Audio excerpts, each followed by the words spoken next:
শুনছিলেন essential home care সংবাদ শিরোনাম। এবার বিস্তারিত।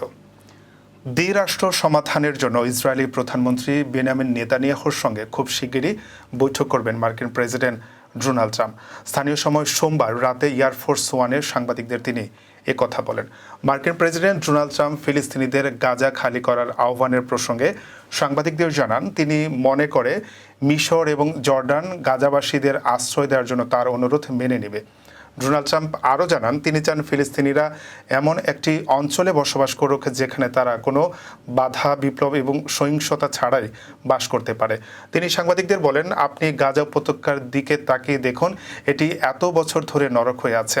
এই উপত্যকায় বিভিন্ন সভ্যতা রয়েছে, তবে এটি এখনও শুরু হয়নি। হাজার হাজার বছর আগে শুরু হয়েছিল এবং সহিংসতার সব সময় এর সঙ্গে জড়িয়ে আছে। এদিকে দুটি অজ্ঞাত সূত্রের বরাত দিয়ে টাইমস অফ ইসরায়েল জানিয়েছে, নেতানিয়াহু আগামী 2রা ফেব্রুয়ারি দেশে ফিরে আসার আগেই ওয়াশিংটন সফরে পরিকল্পনা করবেন।